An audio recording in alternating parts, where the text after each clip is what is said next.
Bien, vamos a comenzar primero yo también autoinculpándome, como hacía José Luis. Yo soy otro de los culpables de que esta historia de Ceuta aún no haya terminado de elaborarse. Estamos en ello, estamos construyendo. Hay un periodo que sí está ya claramente construido, el que marca quizá una divisoria en el siglo XX ceutí, que es el periodo que termina con la Guerra Civil y el primer franquismo, y ahora estamos en plena construcción, con lo cual lo que lanzaremos será algunas ideas eje sobre el tema de lo que ha sido la ciudad en la segunda parte del franquismo y la democracia, ¿no?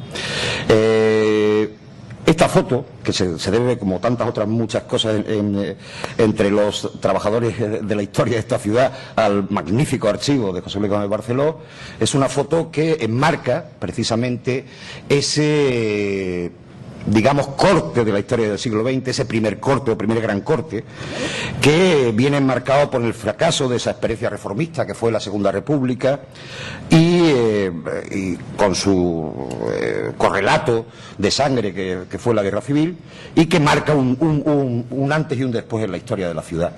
La foto recoge la manifestación del 1 de mayo de 1931, encabezado por personajes muy conocidos. Aparece Sánchez Prado con sombrero, Manuel Olivencia, que fue el segundo alcalde tras Sánchez Prado, el Lamberto Amador, un dirigente radical, el general Benito, curiosamente, el entonces jefe de la circunscripción, que participaba de civil en aquel 1 de mayo, y Rafael Vegazo, que fue el gobernador accidental, el primer gobernador civil que tiene la ciudad propio, y que lo fue en calidad de representante del gobierno provisional de la República hasta que se hizo el decreto que reguló la delegación del gobierno en Ceuta.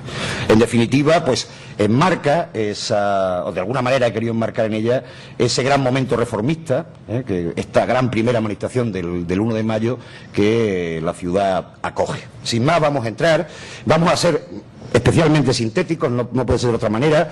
El trabajo tiene a estas alturas 180 páginas hasta el primer franquismo, que habrá que, una vez que terminemos además, habrá que mutilar enormemente, es decir, extrayendo sus ideas eje, porque el espacio de publicación no va a ser evidentemente el S, va a ser mucho menor, pero a mí me gusta trabajar las cosas con mucho detalle y luego se hace la síntesis un poco más apurada, ¿no? O depurada. En definitiva, nos lanzamos, vamos a empezar, nos vamos a remontar a un par de años antes del comienzo del siglo, a la crisis de 1998. El año pasado, cuando hablamos de Ceuta y el protectorado, profundizamos de forma muy detallada, en las actas ya figurará, en lo que fue el africanismo ceutí, pero hoy tenemos que lanzar algunas ideas eje que nos permitan seguir analizando el siglo.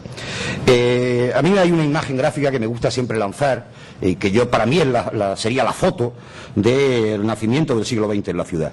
Y es una mañana en que los ceutíes bajan al espigón de África, entonces hacía de puerto, donde las barcazas descargaban a las mercancías y las personas que llegaban a la ciudad, y descienden de aquel barco los últimos oficiales ceutíes que vuelven de la guerra de Cuba y Filipinas.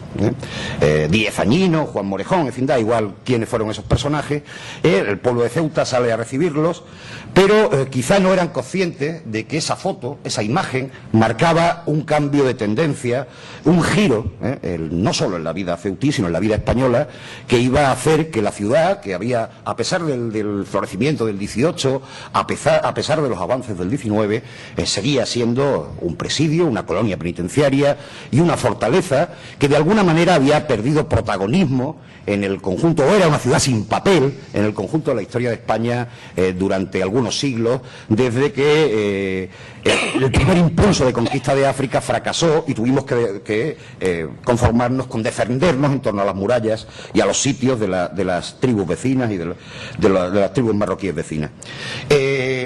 Como decía, la crisis del 98, la pérdida de las últimas colonias españolas americanas, va a hacer que una política internacional que había gravitado, salvo la pequeña incursión del 60, que es fundamental para el desarrollo de la ciudad de Ceuta, había gravitado fundamentalmente en nuestra política americana, es decir, una política atlántica. Nuestra política internacional giraba en torno a la defensa del vestigio colonial que nos quedaba en América. Sin embargo, la pérdida de estas colonias, además genera una gran crisis de la conciencia nacional, del atraso del país, hace que nuestra política dé un giro Y recordemos que enfrente hay un país que había una larga tradición africanista que reivindicaba el papel de España en la civilización de ese país de enfrente, del Marruecos del momento, que va a hacer que España dé un giro africano y mediterráneo, que hace de nuevo a las dos ciudades que se encuentran en ese camino, Melilla, Ceuta y Melilla, volverlas a tener un factor importante como plataformas logísticas de penetración hacia el continente africano.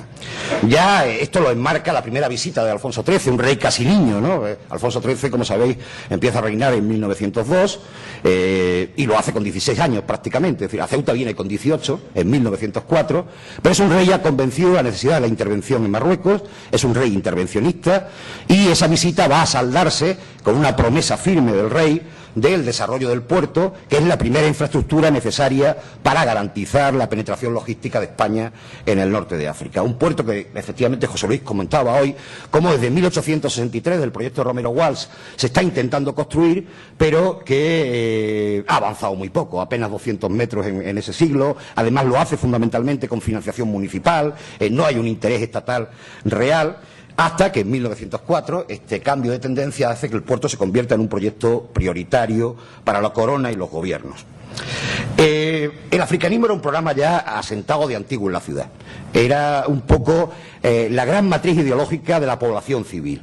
De alguna manera se pensaba que el futuro de la ciudad pasaba por convertirse en ese centro logístico de penetración en un imperio marroquí que se veía como un Eldorado, quizás con algunas visiones míticas del país, con una riqueza que ese país no tenía, pero que en definitiva se veía como la gran oportunidad de crecimiento, de desarrollo, de modernización de la ciudad, ¿no? Ese africanismo desde, sobre todo si seguimos el ECO o el diario África, desde 1883 está presente en la ciudad siempre en su primera columna aparece con qué hace la sociedad de africanistas y colonistas, qué hacen los centros comerciales hispano-marroquíes. En definitiva, la ideología africanista está presente y además es un elemento de unicidad de las élites ceutíes. Están enfrentados en otras múltiples cuestiones, profundamente enfrentados, pero las élites ceutíes comparten un programa africanista que, desde los conservadores a los liberales, a los republicanos y reformistas, es suscrito de una forma unánime prácticamente por todo el elemento civil de la ciudad. Por lo tanto, ese es un elemento aglutinante de unidad ideológica, yo llamo una matriz ideológica que identifica a las clases civiles de la Ceuta de finales del 19 y principios del 20. Todo este movimiento africanista y esta visión del camino de engrandecimiento de la ciudad en la penetración en el protectorado, bueno, en Marruecos, lo que luego sería protectorado, se galvaniza en torno a la conferencia de Algeciras. Definitivamente a España se le asigna un papel vicario, en definitiva, porque España termina por tener un papel en esta aventura colonial, porque Inglaterra no quiere de ninguna manera que Francia se asente frente a su fortaleza militar de Gibraltar. Por lo tanto, España va a ser invitada, de alguna manera casi como convidada de piedra, para constituirse en estado tapón, en territorio tapón, entre el protectorado francés y las posesiones inglesas en el estrecho. Por lo tanto, en ese papel vicario, subalterno, la nación española accede a los compromisos en Marruecos. Ya eso marca un primer impulso. Es decir, la conferencia de Algeciras acelera de forma, ahora lo vamos a ver, en ritmos poblacionales, en temas económicos, la ciudad de una manera impresionante. Es decir, hay un cambio radical entre 1900 y 1905 y los 4 últimos años de la década, ahora lo veremos, que marcan un cambio singular en la ciudad y que impulsan todo el proceso. Por lo tanto, es fundamental esa conferencia de Algeciras, donde además a España ya se le asigna la tarea de policía previa que hay que realizar antes de penetrar en Marruecos. Hay que limpiar los caminos, hay que establecer esos caminos, hay que garantizar que se pueda llegar a Tetuán. En definitiva, España tiene que asumir ya, las unidades ceutíes empiezan, hay diversos choques bélicos, que lo que pretende es garantizar el camino a Tetuán. Una acción de policía, en definitiva, que garantice el comercio y las rutas seguras hacia Tetuán y luego permitan definitivamente la penetración hacia Marruecos. Esta se hará en torno a 1912-1913. El comandante general Alfau viene ya con órdenes claras de que hay que penetrar, y la primera penetración además va a ser pacífica, sin grandes elementos bélicos, aunque esto rápidamente se va a tornar en otra situación. Estamos en esa dinámica. Entramos ya en el reinado de Alfonso XIII, los elementos demográficos, ¿no? La situación de partida es una ciudad que fundamentalmente es penal y militar. Tenemos 4.000 y pico militares, 2.000 y pico penaos, que además son población en su inmensa mayoría laboral, trabaja habitualmente en la ciudad, y tenemos el resto son civiles, una parte familiares de penaos que se han ido acentrando, otra parte familiares de las familias militares y una pequeña parte son comerciantes que al impulso que significó la guerra del 60 y la paz de Guarrás se van asentando en la ciudad, primero como provisionistas del ejército, vienen por un lado de las costas fundamentalmente de Cádiz, Puerto Real, Algeciras, y por otro lado una importante burguesía comercial que viene desde Tetuán. Son la comunidad sefardí de la que ha hablado José Luis, las grandes familias comerciales de Tetuán van abandonando a medida que las tropas españolas dejan Tetuán, la ciudad, para ir instalándose en Ceuta, donde será un elemento dinamizador de la economía fundamental, ¿no? Bien, ¿cuáles son las características de esta población que nos encontramos al alborear el siglo? Por un lado tenemos una gran desproporción entre los hombres y las mujeres. Lógicamente una guarnición militar, un penal, hace que la mayor parte de la población sea población joven y además población masculina, ¿no?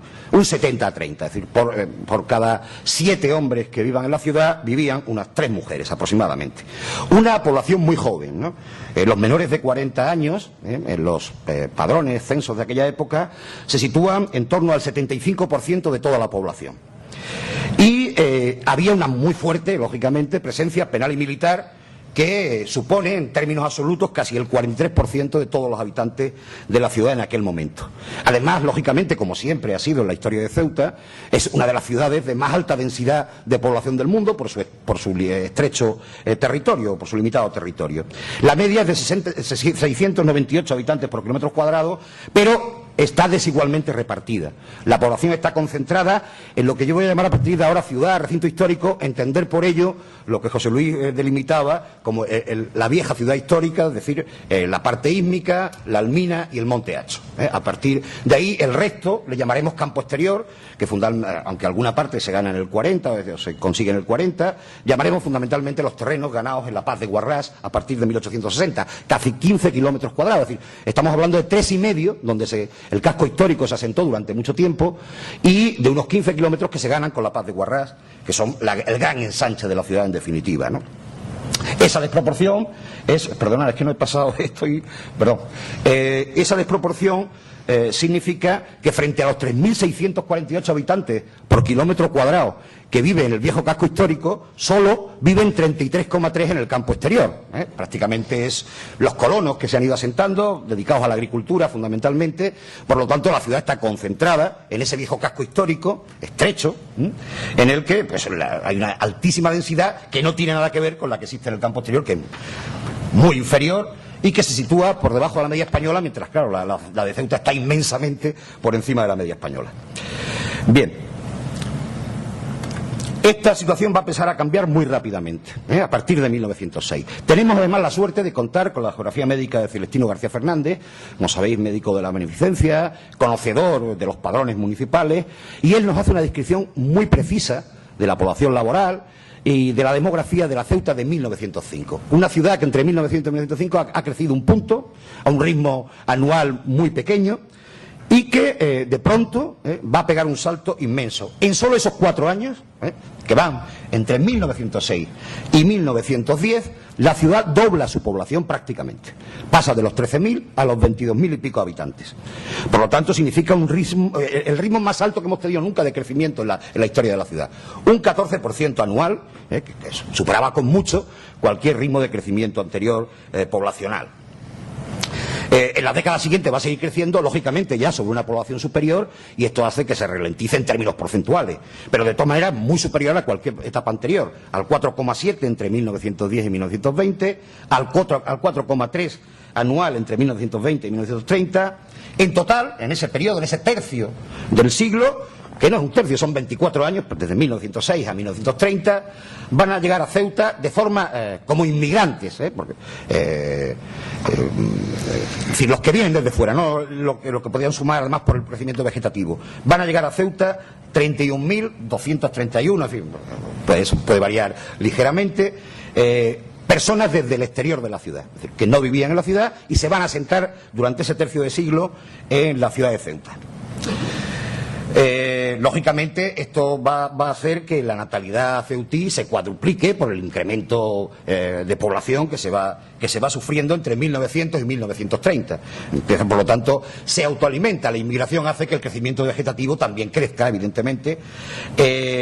Y en ese periodo, pero para que veáis la desproporción, a pesar de ese incremento, esa cuadruplicación de la natalidad en Ceuta, nos encontramos que solo aporta ese crecimiento vegetativo 5.114 habitantes en esos mismos 30 años, ¿no? Mientras nos han llegado 31.000 inmigrantes. ¿Cuáles son los efectos? Bien, ahí tenéis, bueno, van saliendo, yo es que no tengo los gráficos en el... Pero bueno, esto es el gráfico de cómo evoluciona la población desde 1900 hasta 1930. Veis además que hay un pico, luego explicaremos por qué. En la máxima población no se alcanza en el censo del 30, sino en 1928, donde hay 52.000 habitantes, pero la crisis económica del 27 hace que la ciudad descienda un poco de población en esos años que ya explicaremos. ¿Cuál es el efecto? ¿Qué va pasando? En un primer momento se incrementa la desproporción entre hombres y mujeres, fundamentalmente porque hay un aporte muy importante militar.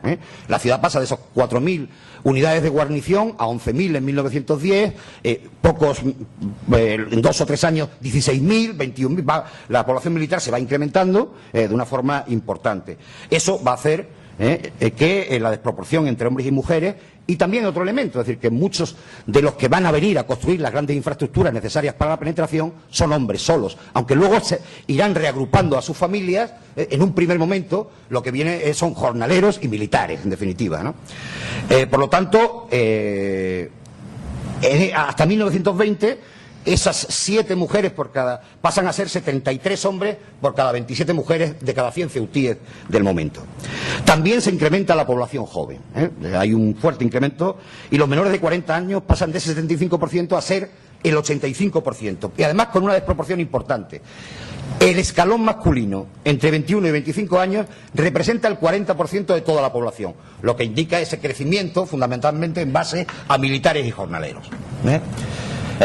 Estas pirámides son desproporcionadas y salen tan feas por ese enorme brazo, que es el escalón de 21 a 25 años, que la ciudad tiene durante todos estos años. Son hombres solteros normalmente y que se encuentran en esa edad. Por lo tanto, se desproporciona toda la pirámide, porque como veis, en 1920 el brazo llega a ser terriblemente enorme, ¿no? Es decir, bueno, proporciona toda la pirámide. Esas son las pirámides de población entre 1900 y 1930. También en esta década se va a producir, con el cierre del penal, que es una de las condiciones que se han pactado en la conferencia de Algeciras, se va a producir lógicamente la desaparición de la población penal. En 1911 aproximadamente los últimos presos son trasladados al Dueso y desaparece el viejo penal. Pero se ha cuadruplicado la presencia militar, que ya supone por sí sola el 46% de toda la población. También empieza a producirse un incremento ligado fundamentalmente al movimiento militar de las minorías étnicas. Por un lado, una pequeña comunidad hebrea, siempre será pequeña, no pasa nunca más allá de los 250, 300 efectivos en ningún momento de la historia de la ciudad. Una mínima comunidad hindú, con algún comerciante que se va instalando. Yo recuerdo el famoso Cheyerán, si no recuerdo mal, de mi libro de la Cámara de Comercio, fue el primero que abrió un bazar hindú, proveniente de Gibraltar, aunque vienen de la zona pakistaní, o étnicamente, originariamente, y ese 5%, perdón, que no me he vuelto a pasar, ese 5% del que hablamos en la filmina, significa fundamentalmente población musulmana que viene a reforzar las unidades indígenas que se están formando sobre la base de la milicia voluntaria de Ceuta. Va a producirse también un efecto de crecimiento de la densidad, que pasa a los 1.853 habitantes, prácticamente se triplica con respecto a la de principios de siglo, y también sigue siendo desproporcionada, aunque el campo exterior empieza a crecer ligeramente, pero ya son 7.300 los habitantes por kilómetro cuadrado del viejo casco histórico, frente a 399 aproximadamente del campo exterior. Se empieza, de todas maneras, todavía es muy pequeña, pero sin embargo sí se observa la tendencia a una redistribución espacial. Mientras que la ciudad ha crecido aproximadamente a un ritmo del 2, el campo exterior lo hace a un ritmo del 12%, o del 12 puntos en ese periodo, ¿no? Con lo cual ya está marcando, aunque todavía es muy pequeño el poblamiento del campo exterior, que hay una redistribución espacial que se va a ir consolidando a lo largo de las décadas siguientes. Llegamos a la década 1920-1930, donde se va a reducir de forma importante la desproporción entre hombres y mujeres, pasa a ser de 63 a 37, va a seguir siendo una población joven, los menores de 40 años solo han perdido un punto, son el 84% en vez del 85% de la década anterior, pero el escalón de 21 a 25 ya se ha reducido, lo hemos visto, es más corto y solo representa ya el 21% de toda la población ceutí. Se va reduciendo también el porcentaje de población militar. Tener en cuenta que entre 1920 y 1930 se produce el fin de las operaciones militares, en torno a 1926-27. Eso hace que se repatrien muchas unidades militares y que la población militar descienda, ¿no?, en ese periodo. Por eso, al cerrarse el censo del 30, hay una menor incidencia de la población militar, que ha perdido casi 10 puntos de porcentaje con respecto a la que existía anteriormente. Se mantiene muy parecido el peso porcentual de las minorías étnicas, han crecido en números absolutos, porque la población se ha ido ya a 50.000 habitantes, pero mantienen ese porcentaje del 5 y pico por ciento aproximadamente sobre el conjunto de la población. Y, lógicamente, en la medida que la población absoluta crece, hasta esos 50.000 habitantes que hemos visto, pues se incrementa nuevamente la densidad, que ahora pasa a 2.663 habitantes por kilómetro cuadrado, pero ya el campo exterior está creciendo a un ritmo triple que la propia ciudad. La ciudad tiene entonces unos 9.100 por kilómetro cuadrado, mientras que el campo exterior se va ya a los 930 habitantes por kilómetro cuadrado. Esto va a tener también... No vamos a, porque no nos va a dar tiempo, si no, es imposible. Tengo un estudio muy detallado de cómo va creciendo el sistema escolar, y además debemos a las aportaciones, no solo a los míos, sino a las aportaciones de don Álvaro Velasco Auré, que lo tenemos aquí, que ha dedicado muchos artículos a determinar cómo iba cambiando el aparato escolar de la Ceuta de ese primer tercio de siglo. Como digo, el nivel de instrucción va a ir, en vez de mejorando la calidad del nivel de instrucción, lo va a ir empeorando, y vamos a explicar por qué. Aproximadamente, al arrancar el siglo, en 1900, Ceuta tiene un 42% de población analfabeta. Nos referimos, estos porcentajes están siempre referidos a cómo se mide el alfabetismo, sobre población mayor de 10 años. No se excluyen todos los escolares que están en formación hasta esa edad, y se toma siempre la referencia sobre la población mayor de 10 o más años. Por lo tanto, el 42% de los ceutíes de 10 o más años son analfabetos en 1900. 4.700 personas en números absolutos. Pero además esto está distribuido de forma desigual, un 41% sobre los hombres y un 45% sobre las mujeres. Ceuta se encuentra claramente por debajo de la media nacional, que está muy lastrada por la población rural. Por lo tanto, la media española es del 59%, por lo tanto, Ceuta está digamos, a un mejor nivel de instrucción que el conjunto del Estado, que además, tanto en hombres como en mujeres, en hombres en la media nacional es del 51% y en mujeres del 68%. En 1920, este porcentaje se va a reducir al 31%. Pero claro, ya estamos hablando de una población de 35.000 habitantes. En fin, ya no son 4.000 los analfabetos, son 9.600, ¿no? Las personas analfabetas de 10 o más años, que representan para los hombres el 26%, para las mujeres el 45%. Ceuta sigue situada por debajo de la media nacional, que está en un 43%. Pero ha sido incapaz, por la incapacidad de su aparato escolar y por otros motivos que explicaremos, de seguir el ritmo de descenso que ha conseguido la media nacional. Es decir, España desciende más rápido, el analfabetismo desciende más rápido en el conjunto del Estado que en Ceuta, que se va rezagando en esa carrera por alcanzar un mayor nivel de instrucción. Primero, por la debilidad del aparato escolar, que prácticamente hasta los años de la dictadura es mínimo y crece a muy ritmo lento, además con escuelas unitarias donde los alumnos no se distinguen por grados, por lo tanto, en buena parte es culpa del aparato escolar, que no crece al ritmo necesario, pero también tiene dos elementos que impulsan esa dirección. Por un lado, el crecimiento de la población musulmana, que no sabe leer y escribir, por lo menos castellano al menos, y el crecimiento de la población jornalera que viene del campo de Andalucía, de los campos andaluces, de la provincia de Cádiz, de Málaga, que en buena parte son también analfabetos. Y eso hace que junto a un deficiente aparato escolar, se vaya incrementando, o por lo menos Ceuta no sea capaz de descender porcentualmente el analfabetismo con respecto a los resultados que se están dando en el conjunto del Estado. Nuevamente, en 1930 se reduce al 28%, pero ya son, en términos absolutos, más. 11.725 ceutíes son analfabetos. Se sigue situando por debajo de la media nacional, pero ya muy ligeramente. La media nacional está ya en el 32, mientras que la ceutí está en el 28. Aunque las mujeres ya han superado la media nacional. Es decir, en Ceuta ya hay más mujeres en porcentaje analfabetas que en el conjunto del Estado. Por lo tanto, se sigue viendo cómo, a pesar de los esfuerzos escolares de la dictadura de Primo, que son relativamente importantes para los que se habían dado en la etapa anterior, a pesar de ello, es menor el ritmo de reducción del analfabetismo en Ceuta que en el conjunto del Estado español. Como decía, las causas, más o menos extensibles a todo este periodo: inmigración, población musulmana e insuficiencia del aparato escolar. Pasamos a ver un poco cómo funciona la población activa. Hemos tenido que partir, porque no hay datos realmente, fundamentalmente por en los censos durante mucho tiempo, hasta los años 30, Ceuta se engloba en la provincia de Cádiz, es un municipio de la provincia. No hay datos segregados y por lo tanto es muy difícil, lógicamente en una provincia rural que no tiene nada que ver con la población activa que podía existir en Ceuta, extrapolar, ni siquiera estimar los datos, ¿no? Es prácticamente imposible.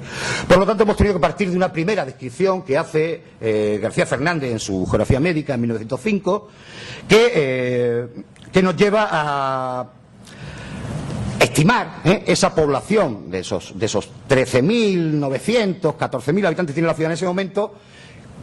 Una altísima tasa de población activa, fundamentalmente por una cuestión, por el personal militar. Es decir, hay muchos militares, son personal activo y representan la inmensa mayoría de la población activa. Es decir, aproximadamente el 59% de toda la población es activa, pero claro, los militares representan el 51% de esa población activa, ¿no? Un 23% los penados y solo un 26% del total de la población activa son civiles.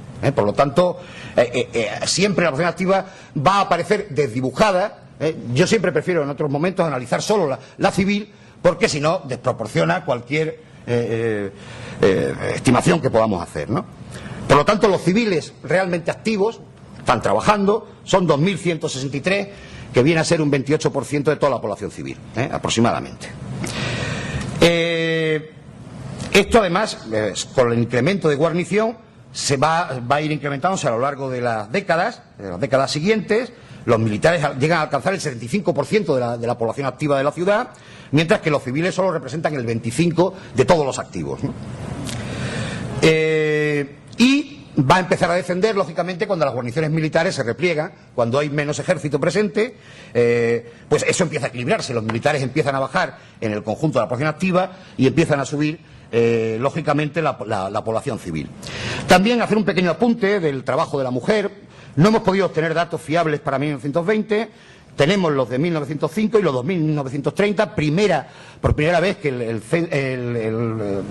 anuario estadístico nos da una descripción completa de la población activa ceutí, específica para Ceuta, y aproximadamente de las 360 mujeres que trabajaban en la Ceuta de 1905, fundamentalmente servicio doméstico, en algún ramo de la alimentación y poco el textil, y poco más, a las 1.000 mujeres aproximadamente que lo hacen en 1930, Los sectores siguen siendo los mismos, pero, por ejemplo, han ganado mucho peso en el sector de la alimentación, especialmente las conserveras, de trabajo estacional, 7 o 8 meses al año, que existen en la ciudad, ¿no? Es una gráfica de cómo evoluciona la población activa repartida entre civiles, militares, penaos en las primeras décadas, y luego, al desaparecer la población penal, entre civiles y militares. Esto nos lleva a cuál es el modelo, los sectores productivos que la ciudad tiene durante estas décadas hasta 1930. Pues al arrancar el siglo vemos que todavía el sector primario tiene algún peso, fundamentalmente por lo que significa el sector pesquero, pero también aporta todavía un número apreciable las huertas, los colonos del campo exterior, que fundamentalmente son en este momento agricultores, ¿no? Por lo tanto, en 1905 hay casi un 10% del sector primario. Hay una industria local centrada en la subsistencia, la industria primaria, de transformación primaria, de primera necesidad, que podemos estimar en torno a un 38% de la población activa, o trabaja en ella. Y, por supuesto, el sector servicios. Estamos refiriendo siempre a datos de la población activa civil. Si en esta clasificación metiéramos a los militares, el sector terciario se desproporcionaría, evidentemente, sería inmenso frente. Entonces, preferimos referirnos a la estructura laboral de la población civil. Aproximadamente un 51%. Por tanto, desde que el siglo empieza, Ceuta es una ciudad tercerizada. Tiene, por sus características demográficas específicas, lo que han llamado los modelos ingleses, ¿no?, de desarrollo, de los que nos hablaba ayer Miguel Gómez Oliver, tendría un perfil avanzado. Es decir, la sociedad española era muy rural, mayoritariamente rural todavía en ese arranque del siglo, y sin embargo Ceuta tiene ya un modelo terciarizado que España, el conjunto del Estado, logrará mucho más tarde, pero eso se debe fundamentalmente a esa fuerte presencia militar, a la falta de suelo agrario, y por lo tanto, lógicamente, está desde el principio tercerizado, ¿no? O el sector terciario es el mayor. Vemos cómo evoluciona, va perdiendo peso a lo largo que avanza el siglo. Las 2 décadas siguientes, el sector primario, hasta situarse en el 4,8, fundamentalmente sector pesquero. La industria, con algunos altibajos, mantiene más o menos, o ligeramente supera el porcentaje que tenía al iniciar el siglo, y el sector terciario se mantiene en torno a las mismas cifras que en 1920. Bien. El gráfico lo representa, hemos contado, pero en un gráfico, ¿no? Ver un poco la evolución de esas décadas en un gráfico. La evolución de la estructura laboral, que también es importante. Como veis, se va produciendo a lo largo de esas 3 primeras décadas del siglo lo que podemos llamar un proceso de proletarización de la ciudad. Lógicamente, hay un aluvión importantísimo de jornaleros, sobre todo sin cualificar, no son obreros cualificados, sino obreros sin cualificar, que van a venir a sustituir a la población penada, al desarrollo de las grandes obras de infraestructura que son necesarias acometer para penetrar en Marruecos: puerto, ferrocarril, todo tipo de infraestructuras militares, hospitales militares como el de O'Donnell, que se hace en los años 20, en definitiva, todo un conjunto de construcciones. Y además, el reforzamiento poblacional hace que, lógicamente, los negocios privados, la construcción, etcétera, tengan también un repunte importante, que hacen que se vaya produciendo esa progresiva proletarización, que es una mano de obra inmigrante que viene a la ciudad al desarrollo de toda esta infraestructura. Las clases intermedias, como vemos, se mantienen en torno a un 14-15%. Ahí hemos querido meter, pues, dependientes, funcionariado, las clases, digamos, que no son directamente clase obrera, se mantienen en torno a ese 14-15%, con ligeras oscilaciones. Y las profesiones liberales y empresariales, que son débiles en la ciudad, se mantienen, pues, en torno a ese 12, 14, 10, que terminan el año 30. Por lo tanto, se va produciendo, como decimos, un proceso de proletarización de la ciudad, y nos encontramos con unas clases medias débiles. Por lo tanto, se está produciendo una ciudad dual, una ciudad donde hay una importante población obrera, y las clases intermedias son débiles en comparación con ese proceso de proletarización que se está produciendo.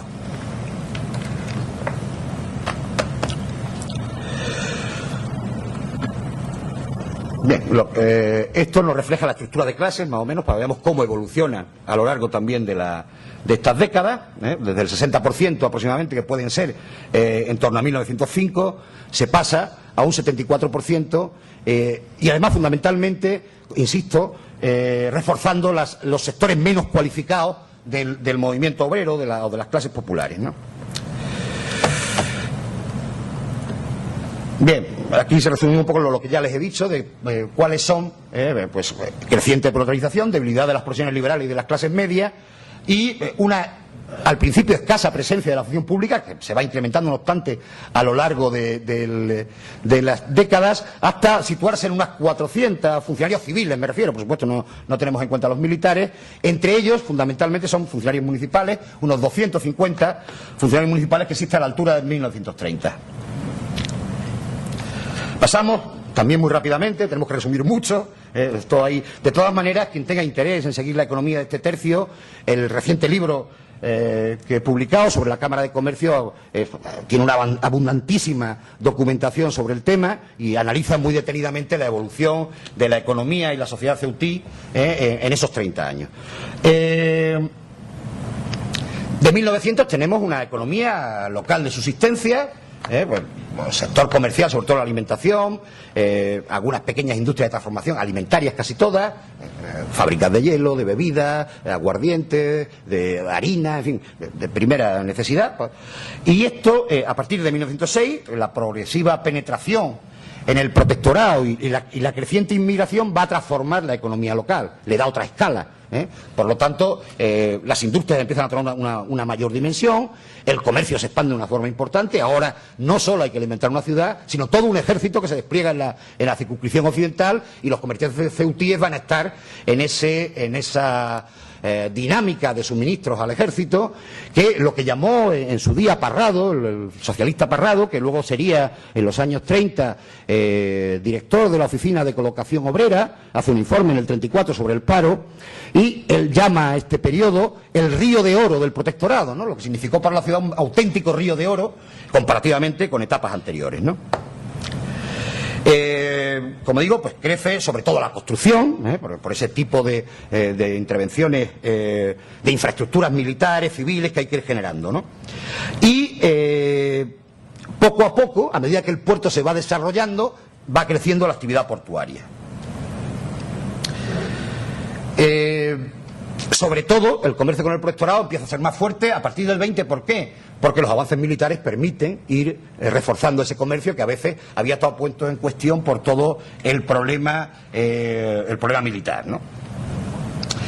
Este modelo de expansión económica va a sufrir una crisis importante a partir de 1927.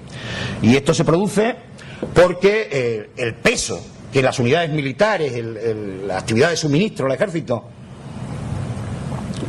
hace que el repliegue de las tropas provoque una primera crisis en la ciudad importante, que además se refuerza con otro fenómeno que es de nivel internacional, como es el crack bursátil del 29, como saben, no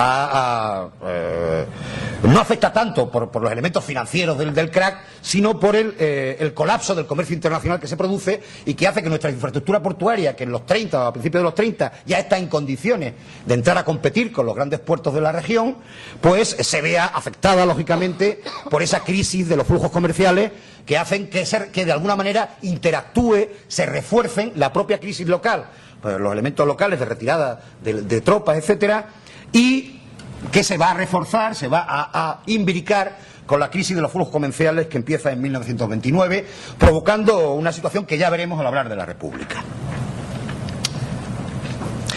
¿Qué significa esto en términos sociales, este crecimiento económico? Bien, son fotos de algunas infraestructuras que se han ido generando en la época. Vemos una grúa en la construcción del puerto, el ferrocarril ya construido a finales de 1918, que se hace entre el 14 y 1918.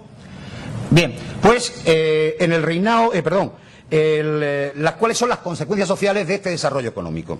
Por un lado, el rápido incremento de la población y la falta de una política fiscal adecuada. Esto lo vamos a explicar rápidamente. Es decir, la ciudad como sabéis, va generando un sistema fiscal que viene heredado por las diversas concesiones que la monarquía le va haciendo en el siglo XIX, que se caracteriza por la exención de impuestos. La ciudad solo tiene un impuesto principal, que es un impuesto indirecto, por lo tanto no va en relación a la fortuna ni a los bienes de cada individuo que habita la ciudad, sino grava el consumo. Por lo tanto, un impuesto generalizado, indirecto, que fundamentalmente es pagado por las clases populares en la alimentación.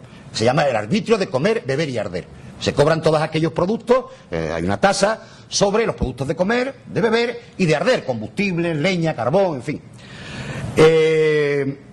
Esto va a generar un grave desequilibrio social. La ciudad crece muy rápido, no tenía infraestructuras sociales para acoger a esa población masiva que va llegando, y entonces, lógicamente, y además hay un sistema fiscal que no le permite implementar las medidas sociales que hubieran sido necesarias, y hace que se produzca un verdadero desbarajuste social, una importante crisis social, ¿no?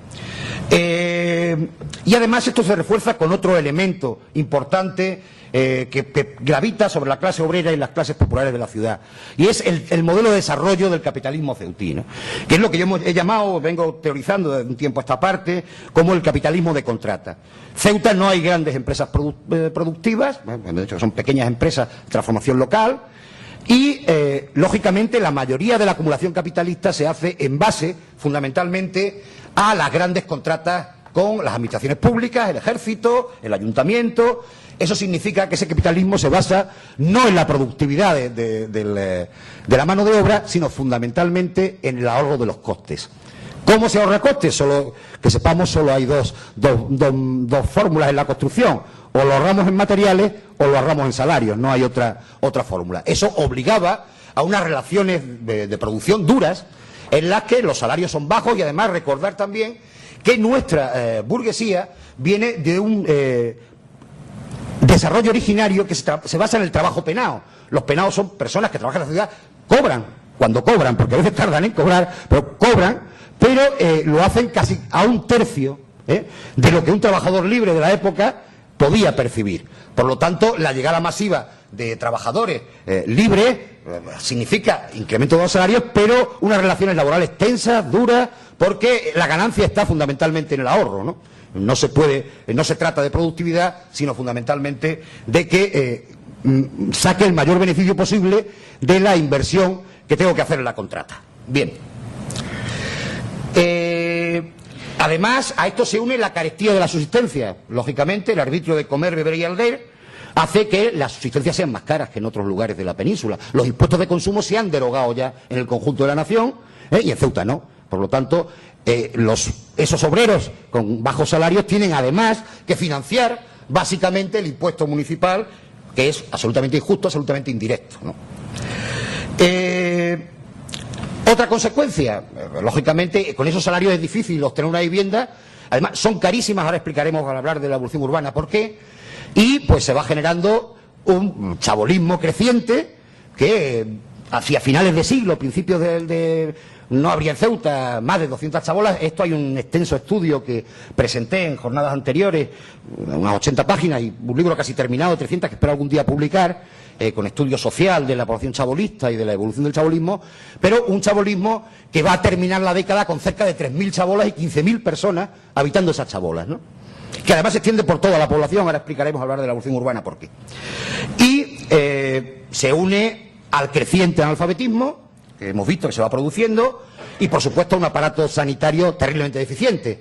Solo existe la Venecia municipal, muy pequeña, y un hospital militar que atiende hasta 1913 a la población civil de beneficencia, pero que una vez que empiece la guerra de África, que va a provocar un enfrentamiento entre autoridad civil y poder militar, se cierra a los civiles. Los comandantes generales dicen: no, mi hospital es para los heridos del frente, y la ciudad tiene que improvisar en un lazareto que existía en la zona de San Amaro un pequeño hospital, hasta que consigue que en 1918 empiece a funcionar la Cruz Roja, que es el primer hospital, digamos, de uso civil, realmente con un cierto carácter como tal, que hay, ¿no? Entonces hay unos años en que el lazareto, y además la situación sanitaria se agrava porque el chabolismo, con una enorme insanía en sus son zonas no asfaltadas, sin agua corriente, con una promiscuidad importante de animales y personas.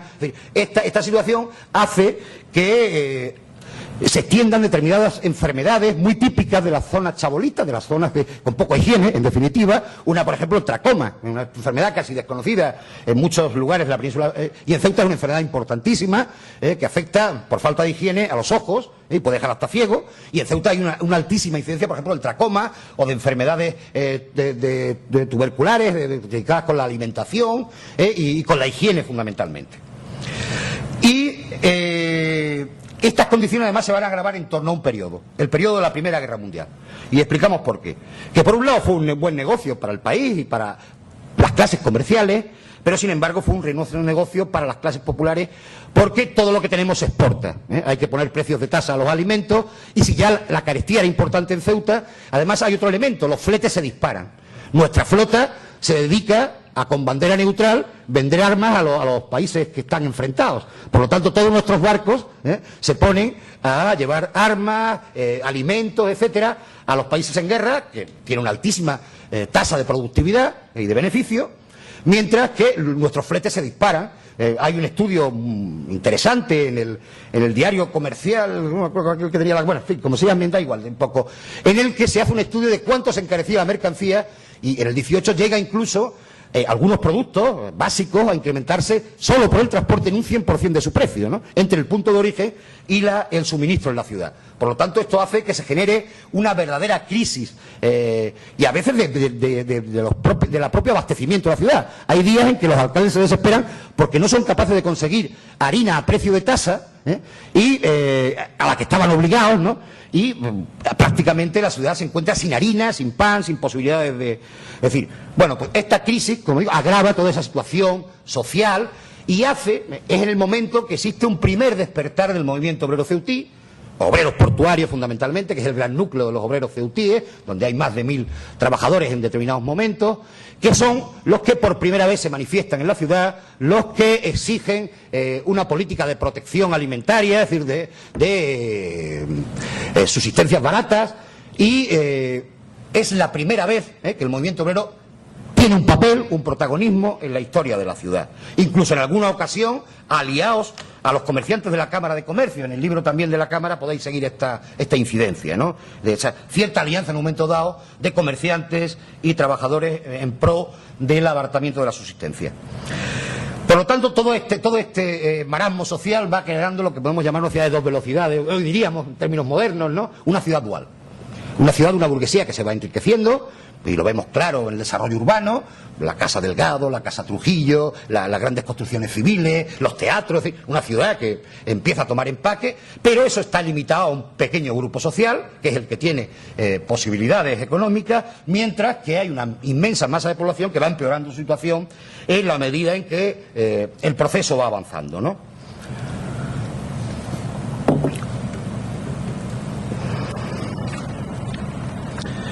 Vamos a tener que correr más de lo previsto porque, a pesar de todo, y estoy intentando ser muy sintético, pero bueno, es que es un largo siglo y complejo. Pero bueno, vamos a ver. Bien, aspectos políticos e institucionales. Una primera idea central. Tenemos una plaza fuerte militar donde el poder casi omnímodo es asumido por el comandante general. Porque no solo tiene poderes militares, tiene importantes... Bien, perdón, estas eran gráficas que demuestran la evolución de la economía, pero en fin, pasamos en algunas, en la fábrica de alumbrado a principios de siglo, el Ibarrola, cuando llega en los años 20 para suministrar el mazú. Bueno, bien, entramos en la dinámica política institucional del periodo, de estos 30 años. Como decíamos, es una plaza fuerte militar en que el comandante general asume importantes poderes civiles. Entre ellos, ¿cuáles? El de la jurisdicción. Es decir, en Ceuta no hay juzgado, hay juzgado municipal, que es un juzgado de paz, pero no existen juzgados civiles ni criminales. La justicia la dicta el comandante general junto con su auditor. Por lo tanto, tenemos una ciudad que está fuera de la jurisdicción que la Constitución española del momento prevé. El comandante militar no solo es gobernador, sino además es juez. De hecho, hay el famoso, que ahora nos referíamos a él, el famoso pleito de la sociedad Cerny, a la que refería antes José Luis, cuando quiebra, termina en un consejo de guerra, ¿no? Parece casi ridículo, pero fue así. Terminó en un consejo de guerra que es el que decide sobre la quiebra de una empresa, al fin y al cabo, si la quiebra fraudulenta o no de una empresa local, ¿no? Bien, y además tiene fuertes atribuciones en materia de suelo, es el dueño y señor del campo exterior, que está en manos de propiedad militar. En la justicia, como hemos dicho ya, en el orden público, la Guardia Civil llega por una pequeña unidad a finales del siglo XIX, pero fundamentalmente son militares los que ejercen el orden público, y en la sanidad, porque la gran institución sanitaria de la ciudad está en manos militares. Por lo tanto, tiene unos fuertes poderes, preside todas las juntas, representa a la ciudad frente al gobierno, y aunque coexiste con un cierto poder del gobernador civil de Cádiz, el gobernador civil de Cádiz se limita a lo que podemos llamar muñir el turno, ¿no? Ahora hablaremos del tema, y no interviene prácticamente en la vida ciudadana, todo se hace a través del comandante general, salvo en algunas ocasiones en que hay desacuerdos y se plantean diversos problemas de competencia que terminan en los juzgados entre uno y otro. Los militares, esta evolución, desde que la burguesía comercial empieza a desarrollarse en el XIX, yo creo que José Luis ya lo ha anticipado en un periodo final del siglo XIX, empieza una dura pugna por el poder en la ciudad, por la hegemonía, y una pugna que es siempre sorda. ¿Por qué es sorda? Hombre, porque el peso de la institución militar en la ciudad es poderosísimo. Es decir, el desbarrar públicamente en una disputa con el poder militar significa, pues para los proveedores, quedarse sin proveer. En definitiva, hay que ser muy discretos en esa pugna, en esa disputa con el poder militar, en el que uno se juega a veces la propia estabilidad personal y familiar, y por lo tanto, por eso es una lucha sorda, pero constante, no para durante todo el tercio del siglo. Y los militares, los diversos comandantes generales, van a estar siempre en la idea de lo que llaman, o yo he llamado, cerrar el círculo del poder militar. También querían controlar el ayuntamiento, única institución civil que se oponía a su poder en ese momento. Esto está documentado porque tenemos más de uno, y de dos, y de tres debates en las Cortes, donde hay propuestas de los ministros de Defensa, Linares, por ejemplo, en 1903, donde se propone abiertamente en las Cortes y en el Congreso y en el Senado liquidar el Ayuntamiento de Ceuta e ir al modelo melillense. Melilla nunca tiene ayuntamiento constitucional, tiene una junta de arbitrios presidida por los militares y mayoritariamente militar, y Ceuta tiene su ayuntamiento civil desde el siglo XIX. Y este debate, al final, no lo consiguen en este periodo, lo van a conseguir después, pero no lo consiguen en este periodo, porque hay fuertes defensores, sobre todo entre los liberales africanistas, Villanueva, uno de ellos fundamentalmente, que luego fue uno de los factotum de la creación de la Cámara de Comercio, ministro varias veces de la monarquía, que defiende valientemente la civilidad y la necesidad de, si queremos avanzar en África de una forma moderna y racional, de que esta sea una gran ciudad civil también, ¿no? Y por lo tanto, que no se desmoche al poder civil. Pero esto genera un enfrentamiento importante entre poder civil y militar por la hegemonía. Hemos dicho ya que el ayuntamiento, lógicamente, es el gran polo del poder civil, pero es un ayuntamiento absolutamente caciquil, tiene un funcionamiento absolutamente caciquil. Son élites perfectamente intercambiables, prácticamente lo que hay detrás de los grandes partidos del turno en la ciudad, en la etapa caciquil, son intereses comerciales, básicamente, disputas, por ejemplo, la gran disputa de principios de siglo, lo que se llama la revuelta anti-Cerny, es decir, es un momento en que una determinada fracción de la burguesía local decide, sobre todo a raíz de la quiebra fraudulenta de la banca García, Cerny, Rivero, Delgado y compañía, en esos cuatro nombres, por darles una pista, ¿no? El señor Enrique García había sido alcalde conservador, el señor Cerny era el representante del liberalismo ceutí más acendrado, y Rivero y Delgado era también uno liberal, otro conservador, y había una entente de intereses y digamos que hay un turno pactado, ¿no? Era muy típico de la Restauración. El Cádiz, la familia Aramburu, un hermano es jefe del Partido Liberal y el otro del Conservador. Cuando nos turnamos, seguimos los mismos en el poder, es un juego, sí, porque no hay base. Sabéis que el sistema de la Restauración, el cambio de gobierno lo decide el decreto de disolución de las Cortes. Los ministros generan el encasillado a través del complejo sistema caciquil y, en definitiva, es el rey el que determina quién va a gobernar en cada situación, y a partir de ahí se construye todo el poder administrativo. Las elecciones de la Restauración son elecciones escritas, no hechas, se escriben sencillamente, en la mayoría de los casos, ¿no? Entonces, todo el aparato administrativo cambia, se le da el decreto de disolución al gobernante, primero se cambia los ayuntamientos, palanca fundamental para poder escribir después las elecciones de diputados, y después se sigue pues cambiando el sistema en función de quién tenga que tener una mayoría cómoda para gobernar en la siguiente legislatura. Por lo tanto, Ceuta en ese sentido es exactamente igual. Conservadores y liberales son perfectamente, como digo, intercambiables, y los enfrentamientos se dan en torno a coyunturas de intereses, ¿no? Un ejemplo es la élite que se enfrenta al cacicato de los Cerny, que se desmocha al final en 1904, lo van a expulsar después de una larga etapa de gobierno. Los Cerny gobiernan porque su suegro, que es alcalde conservador, el señor Mas, que era un agente de aduanas, provisionista de buques, Ricardo Cerny, después su hermano, gobiernan un largo periodo de la ciudad, unos con etiquetas conservadoras, otros con etiquetas liberales, pero con unos mismos intereses. El propio García Ponce, cuando es alcalde, está en plena sintonía, es socio comercial de la familia Cerny, ¿no? Por lo tanto, es un juego de élite, pero que no se respalda en ninguna decisión democrática. Tener en cuenta también que el electorado de la ciudad es muy reducido. Estamos hablando de un electorado de 1.200 personas, los que tienen derecho, a pesar del sufragio universal, como se exige ser mayor de 25 años, hombre, con 2 años de residencia y tal. Los censos electorales evolucionan en este tercio del siglo entre 1200 a 1900, 1282 creo que era exactamente, y 3900 con lo que se cierra el periodo de restauración en 1923, ¿no? Y el año 30 ya sí hay algún censo un poco mayor, que son, cuando las elecciones republicanas, son unos 7000 electores, todos, por supuesto, masculinos, ¿no? Bien, por lo tanto, es un mundo político muy reducido en el que se da este juego de élites, ¿no?, que podemos observar, ¿no? Hay una pequeña preponderancia de los liberales. Como decía, cuando se desmocha el cacicato Cerny, el nuevo turno va a estar pactado entre dos grandes personajes, don Julián Francisco de las Heras desde el lado conservador y don José Trujillo Zafra desde el lado liberal romanonista, que es la versión que en Ceuta impera, pero que en definitiva habían sido, hasta pocos meses antes de estar uno en el Partido Liberal Romanonista y el otro en el Partido Conservador, compañeros en el Partido Conservador de Romero Robledo, y cuando logran descabalgar el cacicato de Cerny, uno decide encabezar la fracción liberal y el otro la conservadora, para seguir en este juego de control. Cuando turnemos, yo respetaré tus intereses, y cuando tú turnes, respetarás los míos, ¿no? Un poco este juego de élites que se da en la Restauración, típico de la Restauración, ¿no?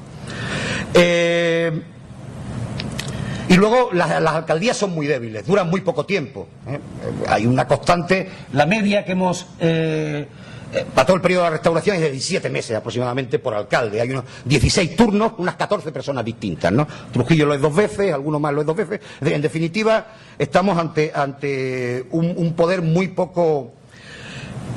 Es una élite reducida, endogámica, con lazos familiares, comerciales y ligada fundamentalmente al poder económico. Aquí no es que unos representantes del poder económico gobiernen, son los propios comerciantes, son presidentes de la Cámara, son alcaldes, son concejales, en una élite comercial muy reducida, que es la que controla prácticamente, es el 90% de las profesiones, de la comerciantes, propietarios, muy pocas profesiones liberales, los que controlan férreamente el poder. Y además hacen un ayuntamiento absolutamente, desde el punto de vista técnico, ineficaz, porque ¿quiénes van al ayuntamiento? Pues las clientelas. Los hijos, los sobrinos, los amigos, no hay una administración técnica, y es esa que nos señalaba antes José Luis, de desfalcos, de irregularidades, porque hay una administración que no es técnica. Hasta el año 25 no existen los primeros funcionarios de carrera, ¿no? Por lo tanto, la mayor parte de este periodo estamos ante, y además en la figura del cesante, ¿no? Cuando cambian los turnos, cambiamos los empleados públicos. Por lo tanto, una constante desbarajuste, irregularidad en la administración municipal, que hace bastante difícil sacar adelante un programa de reformas como el que la Ceuta de aquella época necesitaba, ¿no? Bien, vamos a ir muy rápido. Existe un primer periodo de lucha contra el cacicato de los Cerny que termina aproximadamente en 1906. Después existe un periodo, podemos llamar, de turno pactado. Perdón, no le he pasado el... Vean, algunos comandantes generales, bueno, por ilustrar. Bien, un segundo periodo que podemos llamar de turno pactado entre, como digo, fundamentalmente liberales y conservadores. Por un lado, al principio, de las Heras, después será Restituto Palacio o Demetrio Guillén, y fundamentalmente Trujillo, que sigue siendo el gran jefe liberal hasta casi el final del periodo. Y por fin sí hay un periodo interesante que se extiende después de la crisis de la Primera Guerra Mundial en 1918, que además se posibilita por lo que se llama la época de los gobiernos de concentración. El viejo turno del Partido Liberal Conservador entra en crisis y en Madrid tienen que arbitrarse grandes gobiernos de concentración, que hace que ya no sea tan clara ni el encasillado ni quién va a ser el alcalde por real orden, ¿no? Sino que hay un juego político un poco más... Han crecido las clases medias, y el Partido Reformista de Melquiades Álvarez, primero un partido republicano, después un partido que evoluciona, digamos, hacia una izquierda dináctica del sistema de Alfonso XIII, que quiere democratizarlo, renovarlo, se va a arraigar en Ceuta a partir de la segunda década de los años 10, años 15, y logra buenos resultados electorales, llegan a la alcaldía con un alcalde fundamental, Martínez Durán, Isidoro Martínez Durán, es, yo creo que un elemento central en la historia de la Ceuta de esa época, que intenta emprender las reformas. Sabe que lo primero que es necesario para emprender esas reformas, aunque luego emplea técnicas caciquiles iguales que el resto de los miembros del turno. Agentes municipales que falsean las elecciones, se cambia la hora de votación, las mil y una tretas que el caciquismo utilizaba para escribir las elecciones, ¿no? Él también emplea los mismos sistemas. No hay realmente una movilización política electoral detrás de su persona, o por lo menos no en un nivel importante, ¿no? Y intenta un programa reformista. ¿Qué es lo primero que necesitamos? Cambiar la recaudación municipal, la política hacendística, la imposición. Es decir, es necesario nuevas fuentes de financiación, es lo que se llama la etapa de los presupuestos extraordinarios. Él intenta gravar nuevas mercancías, que no sean ya las de comer, beber y arder, elementos suntuarios. No es un sistema de impuesto directo, que no puede además competencialmente establecer, sino de que al menos esa imposición sobre las mercancías vaya a elementos suntuarios de cierto lujo, que graben más a clases más altas que a las clases populares. Ese intento de Martínez Durán se va a encontrar de frente con la burguesía ceutíes de la época, que no está dispuesta a ceder los privilegios fiscales, y se produce la primera lockout patronal de la historia de la ciudad. La Cámara de Comercio declara un lockout frente a Martínez Durán, pelea con él durante 2 o 3 años hasta que logra descabalgarlo, y se enfrenta a ese primer intento de reforma, un cierto intento desde las clases medias de reformar o de buscar los medios para reformar ese sistema injusto que la ciudad está viviendo hasta la llegada de la República. No podemos ser más... como decíamos, el papel fundamental de los gobernadores civiles es lo que podemos llamar los muñidores del turno. Es quien decide quién va a ser el alcalde por real orden, y el que, si le molesta a algún concejal, pues lo destituye para que se puedan hacer las operaciones electorales, y algún papel de inspección sobre la institución municipal, pero muy leve y con escasos resultados. El distrito electoral, el de Algeciras-Ceuta, en el que los diputados a Cortes en principio no tienen mucha incidencia, salvo algún personaje cunero, como por ejemplo González Besada, el famoso ministro conservador, es diputado por el distrito de Algeciras-Ceuta, ¿no? El que se consolida en definitiva a lo largo de estos años es un diputado llamado Torres Beleña, José Luis Torres Beleña, que estuvo en la calle principal de la ciudad, se llamó durante bastante tiempo bajo su nombre, lo que es Soberanía Nacional, hoy Calle Real, fue la calle de José Luis de Torres. Es el primer diputado que va a ocuparse realmente de la ciudad, el que logra que en 1917 venga la jurisdicción civil, el que plantea las reformas que son necesarias, a veces con éxito, a veces con menos éxito, pero al menos tiene una preocupación importante. Y esto fundamentalmente no es por casualidad, es porque la ciudad, con su crecimiento demográfico, ha conseguido situarse como el primer municipio de la circunscripción. Cuando la ciudad no tiene peso, porque está Algeciras, está San Roque, hay una serie de municipios en la circunscripción, pues la ciudad no cuenta tanto. A partir de la ciudad tiene un peso demográfico y puede decidir, en parte, o tiene un peso político en ese juego, pues el diputado empieza a interesarse más, visitar más la ciudad, estar más presente en la vida de Ceuta, dentro del distrito de Algeciras-Ceuta. Hay además, a partir del establecimiento del protectorado, una creciente importancia de la alta comisaría, que viene dado por el papel de la guerra de Marruecos. Es fundamental, es decir, la ciudad tiene una etapa de miedo, en el momento en que la guerra está a nuestras puertas. Tenemos la batalla del 14, no recuerdo mal, la posición A, que prácticamente se hace sobre territorio de la ciudad. De hecho, los colonos tienen que bajar a refugiarse en la Plaza de África, los caminos son inseguros hasta por lo menos el 17, el 18, y esto hace que el ejército sea fundamental y que el papel de los altos comisarios pues gane evidentemente terreno, ¿no? Y también pues la etapa del 21, donde realmente una vez que se produce el desastre anual, nuestras mejores unidades tienen que marcharse, legión, regulares, a intentar que no caiga Melilla, y Ceuta queda prácticamente desguarnecida. Traen algún regimiento de la península, pero de reclutas inexpertos que son incapaces de enfrentarse a la guerra colonial, ¿no? Y la ciudad tiene un periodo de miedo también en torno a ese momento de la guerra, ¿no? Este sistema entra en crisis en el conjunto del Estado. El caciquismo no es capaz de resolver sobre todo los grandes problemas que se generan a raíz del nacimiento del movimiento obrero español, las tensiones del desarrollo y en definitiva la dictadura viene pues a poner fin a este juego político que no sirvió para modernizar el país.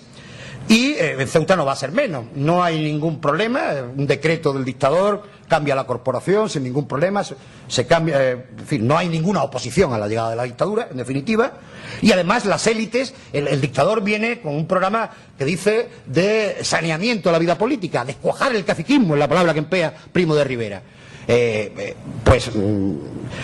Quizá le durará 2 meses, ¿no? En Ceuta las élites sencillamente cambian de bando. No hay, solo que se amplían esas élites porque los nuevos comerciantes que han ido llegando logran lo que no habían logrado el Partido Conservador y Liberal, un hueco donde engancharse, donde tener peso político. Pero las viejas élites, quitando quizá a don José Trujillo y algunos más destacados, su hijo, que era el que le sucede, don Francisco Trujillo González, los conservadores igual, van de cabeza todos a lo que llamamos la Unión Patriótica y el Somatén, que son los dos grandes elementos políticos ideológicos del régimen dictatorial de Primo de Rivera, y pues son los mismos pero pasados a la dictadura, ¿no? En definitiva, a sumarse a la nueva élite que la dictadura intenta generar sin que haya descuaje del caciquismo ni nada que se le parezca, ¿no? La dictadura va a avanzar en algo que, bueno, no nos da tiempo a ver las fotografías ni nada ya, porque si no... la dictadura va a avanzar en algo que podemos llamar el cierre del poder militar. Lo que no se había conseguido por medios parlamentarios durante la primera etapa del reinado de Alfonso XIII, la restauración, lo va a conseguir el dictador. El dictador decide, a partir del decreto de 1924 que da poderes de inspección al alto comisario y del decreto del 25 que sencillamente lo que hace es retirar a Ceuta de la provincia de Cádiz, la retira. Y además, más adelante, hace un estatuto especial que convierte a Ceuta, le llaman Junta Municipal, pero es el modelo de la Junta de Árbitros de Melilla. Por fin, los comandantes generales, el alto comisario han conseguido su objetivo político y han logrado derrotar al poder civil, y se crea una junta cívico-militar, pero donde el peso fundamental es de los militares y la presidencia la ostentan. Además, luego se reforma el estatuto, pero en el primer estatuto tiene que ser obligatorio de un militar el presidente, con lo cual no hay tutía. Primero lo ejerce Gómez Morato, después García Benítez, hasta que se reforma el estatuto y se permite, a pesar de que la mayoría de los vocales, de los gestores de la Junta municipal serán militares, se permite que el alcalde sea civil y se pone a su frente a una persona que al menos tiene una capacidad técnica importante, que es don José Rosende, que ha estado desde 1904 como ingeniero director de las obras del puerto, una persona ilustrada y con una capacidad técnica. Además, varios ingenieros pasan por las juntas de la dictadura, porque está esa fascinación que el dictador tenía por el desarrollo técnico, la tecnocracia, y de alguna manera pues hay cuadros intelectuales, profesores, ingenieros sobre todo, que se incorporan a esa junta dotándolo de una mayor capacidad técnica. Y eso, junto con una función pública profesional, primer gran secretario que duró muchos años, don Alfredo Meca, primer interventor profesional, Martínez Barrie, poco antes a Sanguinete le había estudiado Blaine, otro arquitecto, o los hermanos Blaine, hace que mejore notablemente la calidad de la gestión municipal en el sentido del dominio técnico y eso hace que la gestión de la Junta Municipal sea notablemente mejor y sobre todo en torno al gobierno de Rodríguez Macedo, que logra regularizar, racionalizar administrativamente la ciudad, logra imponer un presupuesto extraordinario, lo que no había conseguido Martínez Durán en su momento, aunque también le cuesta lo suyo, y hay una dura batalla con la burguesía local, y además la ciudad pierde su primera batalla en la guerra por la exención fiscal. La dictadura, en concreto Calvo Sotelo, que es el que diseña el estatuto municipal de la época y las políticas hacendísticas de la dictadura, impone a Ceuta el primer impuesto nacional que tiene que pagar. Al 50%, que se llama el 50% de la base de población, que no voy a explicar ahora qué es lo que es, pero bueno, la contribución industrial y de comercio se impone en la ciudad. Pero estaba previsto que evolucionara hasta el 100%, no iba a ser. Lo que pasa es que la oposición dura, el apoyo de los altos comisarios, Gómez Jordana, entre otros, hacen que se quede congelada en ese 50% y no suba.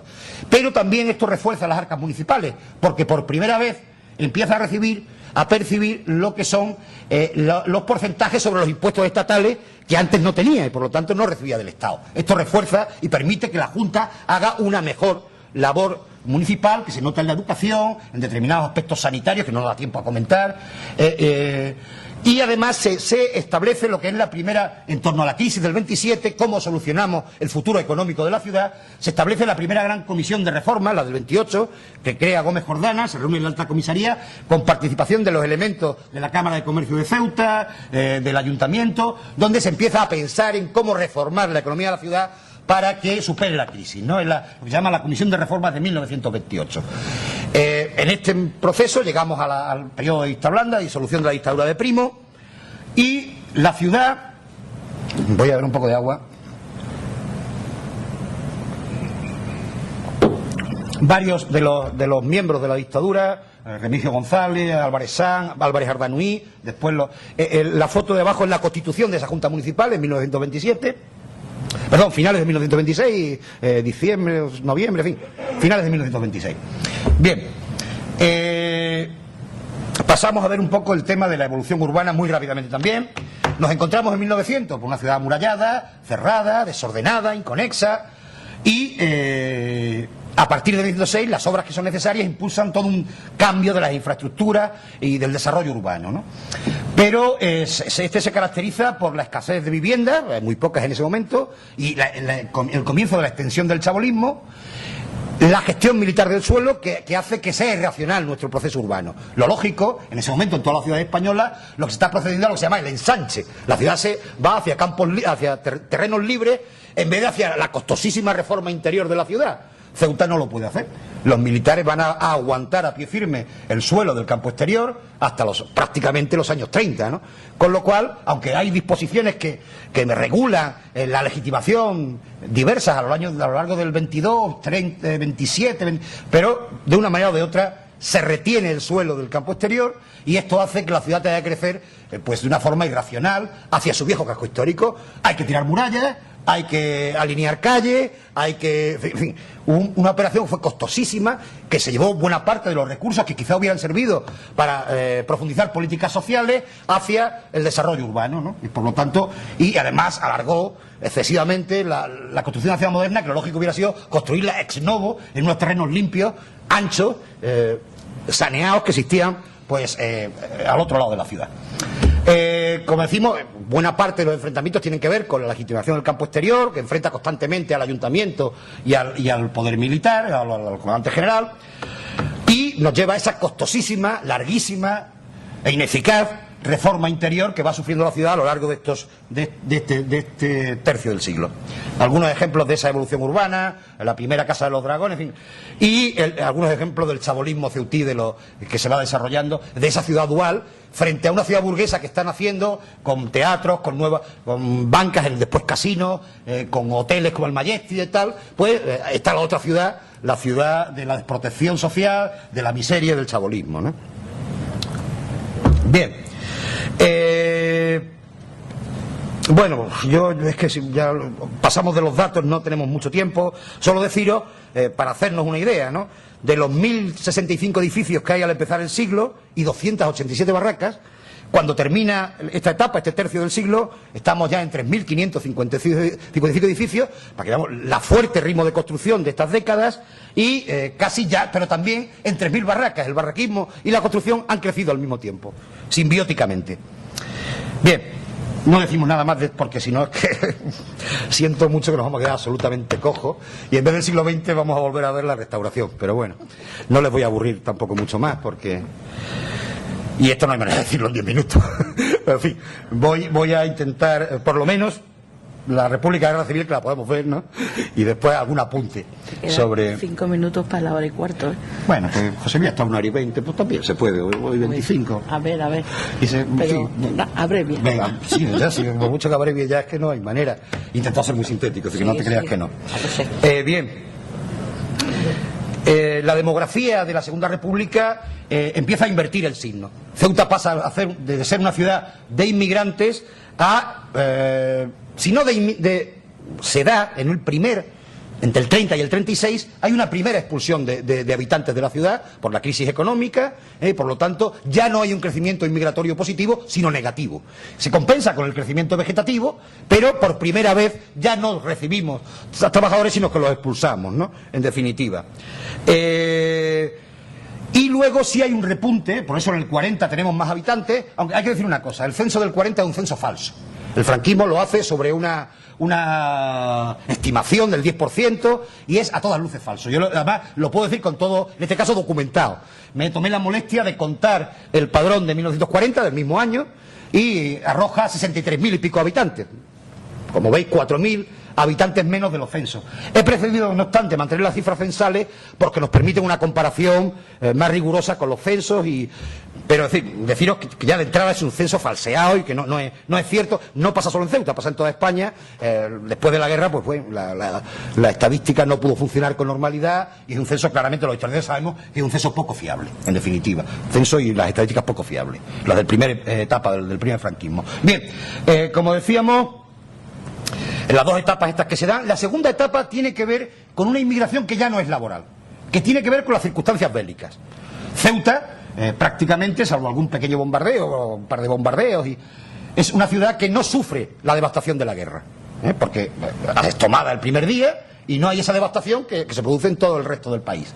Muchas familias de militares y de civiles que además todavía no han roto sus lazos con su ámbito geográfico andaluz o con su familia allende la ciudad, porque llevan pocos años relativamente en la ciudad, van a traer familiares, hijos, tal, de gente que va al frente, de militares que se refugian en la ciudad porque en ese momento es una ciudad segura y además bien suministrada. Tenemos Marruecos al lado, no tenemos la escasez que produce en este momento, en estos primeros años, después será otro cantar, pero no tenemos la escasez que se produce en otras zonas y esas familias vienen a Ceuta y aproximadamente unas 6.000 personas se refugian a lo largo de ese periodo en la ciudad y lo hemos podido constatar además con el padrón en la mano. Muchos de esos núcleos familiares han sido, no solo lo afirmamos por estimación, sino por comprobación directa en el padrón municipal de la época. Por eso se da al final un crecimiento inmigratorio positivo, por esa nueva inmigración que tiene que ver con el proceso bélico. Se mantiene el desequilibrio entre población masculina y femenina, aunque se va reduciendo lentamente, lógicamente. Desciende el porcentaje de población joven, que baja al 69%, unos 15 puntos con respecto a la última estimación. También el escalón masculino de 21 a 25 años baja. También esto está tomado en base, claro, no teníamos otro dato, que a las tramos de edades del censo del 40, como digo, está falseado y es muy revisable y habrá que revisarlo sobre padrones, pero eso es un trabajo lento, costoso y que espero que algún demógrafo de los que haya en la sala se lo vaya tomando ya a gala o se lo apunte. Y, por supuesto, un nuevo incremento de la densidad, pero ya cada vez se afirma más el campo exterior, va creciendo en densidad y además crece más rápido que la ciudad. Las minorías étnicas se doblan, fundamentalmente la minoría musulmana ligada a los elementos de guerra, a la movilidad bélica, y ya se sitúa en torno a un 10% de la población de la ciudad. Esa es la pirámide que nos sale del censo del 40, una extraña pirámide, que como digo, bueno, pues podemos poner muy en solfa, pero bueno, es la que hemos podido hacer en base a los datos censales que disponíamos. Bien. Vamos a pasar un poco de todo el tema de la población activa, solo voy a dar un apunte. No vamos ahora a desmenuzarla porque no nos va a dar tiempo. Un apunte. Un elemento central de los años 30 es el paro. La ciudad se va, en estimaciones es muy difícil porque no tenemos datos precisos y ha habido que hacer muchas estimaciones, hay cifras muy divergentes entre las que facilita la Junta Local del Paro Obrero o las que da Sánchez Prado en las Cortes, uno habla de 3.500, otro de 5.000, pero lo que sí es seguro que un 30% de la población activa está en paro. Eso es una tasa altísima, como comprenderéis, para una ciudad como Ceuta, y esto hace que haya una crisis, además, en unas clases populares que no tienen la capacidad de resistencia que nuestras clases populares hoy pueden tener, ¿no? Y no tienen protección social, no existe un aparato de protección social. Esto significa una grave crisis social en la ciudad y el nacimiento de un pujante movimiento obrero que además quiere de alguna manera superar toda esta situación que hemos descrito de insatisfacción que ha generado toda la etapa anterior, ¿no? Y además, por primera vez, Ceuta tiene mayor población analfabeta. Superamos la media nacional por primera vez. Porque no hemos sido, aunque reducimos, pero no hemos sido capaces de que nuestro aparato escolar no ha sido capaz de hacerlo al mismo ritmo, y por lo tanto por primera vez Ceuta supera, y esa será una característica de Ceuta en todo el siglo, tendrá una importante tasa de analfabetismo muy superior a la media nacional, que se va consolidando a lo largo del tiempo. El periodo republicano, pues un periodo de crisis económica, con una muy lenta recuperación a partir de los años centrales del periodo. Despega la actividad portuaria, pero sin embargo hay una fuerte caída de la construcción. Hay por ahí un cuadro, lo vamos a pasar rápido a ver si lo encontramos, que es muy gráfico y que lo podemos ver. Bueno, ahora lo buscamos. Bien, pues como decía, una fuerte caída de la construcción, casi a un tercio de la de las décadas anteriores, y que a veces, y en otros sectores económicos, se nota que está ligado a lo que en el campo se llamaba comer república, ¿no? Hay muchos empresarios, a partir sobre todo del 33, 34, que deciden sencillamente frenar sus inversiones porque no están de acuerdo con el régimen, y esto hace que haya una cierta desinversión que tiene mucho que ver con la situación política, ¿no? Y con un retraimiento de las clases poseedoras frente a un sistema reformista que no les gusta, ¿no? En definitiva. Se da además durante el periodo un periodo largo de ofensiva sindical por conseguir niveles salariales. En los primeros años se consigue con una CNT muy radical, pero eso luego entra en crisis en el periodo radical cedista, y además se perpetúa hasta el año 34 la división del movimiento obrero, que también se enfrenta por la hegemonía sindical, con un duro enfrentamiento entre UGT y CNT en estos años, ¿no? Por lo tanto, podemos hablar en general de una radicalización de la lucha de clases en la ciudad, que hace que se vivan momentos muy tensos, muy duros en ese periodo republicano. La transición republicana, los republicanos, hay dos fuerzas en presencia, los llamamos monárquicos, pues son la ADC, la Agrupación de Defensa de Ceuta, que son los viejos miembros de la Unión Patriótica, las clases comerciales de la ciudad, que han fundado un partido exprofeso para ir al proceso de elecciones de abril del 12, y la Conjunción Republicana Socialista, con algún alátere más, pero que no vamos a referirnos a ello. La conjunción logra doblar en votos, en un proceso realmente, en esta ocasión sí, auténticamente electoral, a los miembros de la Agrupación de Defensa de Ceuta, y por lo tanto se hacen con la mayoría de los intentos de Ceuta. Pero esa mayoría es una mayoría que tiene enormes contradicciones. Solo están juntos o han logrado estar juntos para hacer una cosa: traer la república. A partir de ahí no tienen un programa común. En cuanto el régimen se enfrenta a definirse, a tener que definirse las grandes opciones estratégicas del régimen, se van a ir dividiendo. Los radicales rápidamente se asocian a una fuerza de orden, quieren ocupar la derecha republicana. Los republicanos de izquierda intentan situarse en un centro-izquierda. Los socialistas en un primer momento aceptan ese juego reformista, aunque a partir de la caída del 33 se van a ir radicalizando hacia posiciones de lucha de clases y de gobierno de la izquierda, de socialización de la sociedad, y por supuesto con enemigos a derecha e izquierda, como son la CNT y los comunistas, que no aceptan el régimen reformista, y a su derecha pues toda la masa monárquica, y a medida que se va conformando o reagrupando la opinión católica, la CEDA, que en Ceuta nunca tendrá un papel importante porque los radicales logran realmente, en una ciudad comercial, asentar su hegemonía, y la CEDA siempre será una fuerza a la derecha del Partido Radical, pero que no logra en ningún momento tener una representación como la que el Partido Radical, que va a ser el que lidera a la burguesía ceutí del momento, va a tener, con alcaldes como Olivencia, gobernadores como Arechaga, diputados como Tomás Peire. El republicanismo de izquierda, fundamentalmente en la primera etapa, está representado por Sánchez Prados y por algunos más. No tengo tiempo de explicar otros personajes que serían interesantes explicar.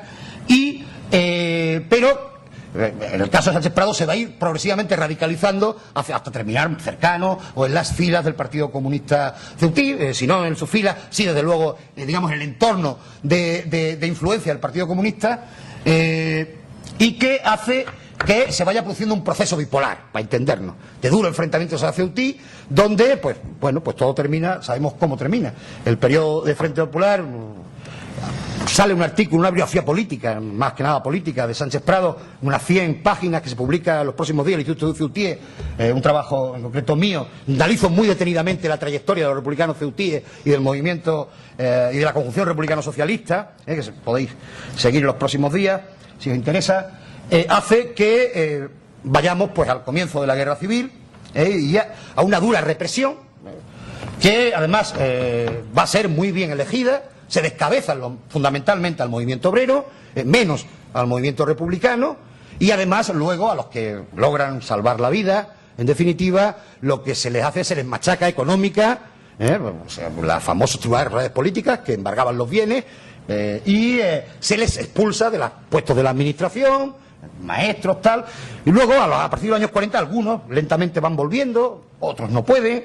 En definitiva, hay un verdadero descabezamiento del movimiento democrático, reformista y popular de la Ceuta de los años 30, que hace que durante todo el franquismo Ceuta sea una ciudad de débil oposición antifranquista, que prácticamente no va a existir sino hasta muy finales, en torno a un grupo primero de viejos socialistas que han vuelto a la ciudad a través del Bar Noray, donde se reúnen y van a fundar el Partido Socialista de Ceuta en torno a finales de la dictadura, y un grupo de jóvenes estudiantes que han marchado a estudiar sus carreras a la península, se han politizado allí y tienen sus pequeños, quizás más a la izquierda que este grupo, pero no pasan de ser pequeños cenáculos con reuniones absolutas, sin ninguna actividad antifranquista realmente importante, ¿no? Yo es que no quiero aburrirle. Nos queda la mitad del siglo prácticamente.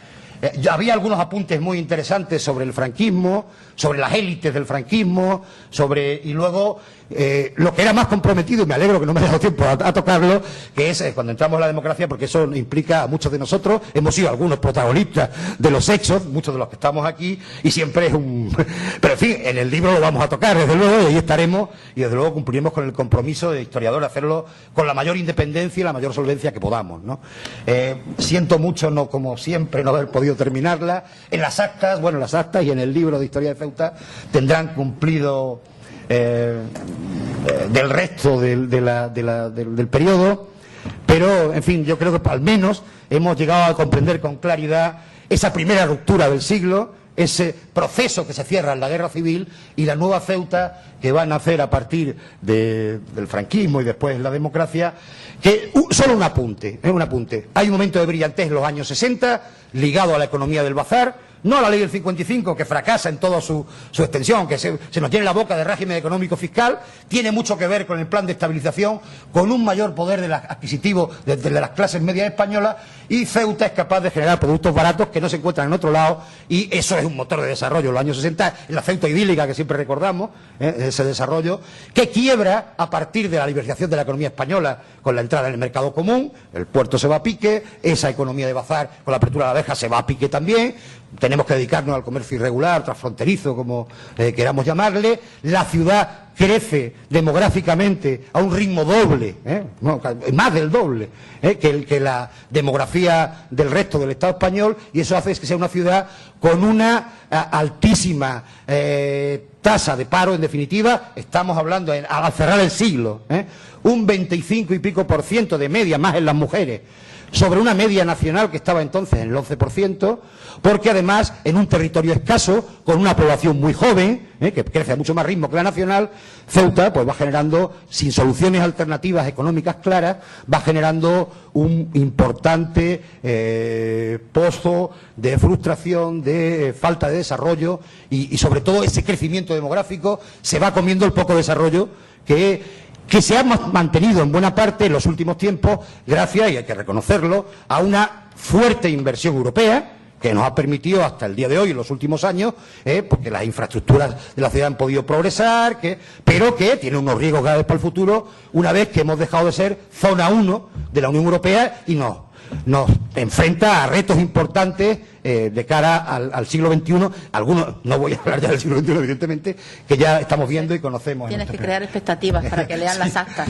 Le agradezco, solo es un apunte muy rápido, había muchas otras cosas que decir, siento no poder hacerlo porque no quiero seguir aburriéndole, y les agradezco la paciencia que han tenido conmigo. Muchas gracias.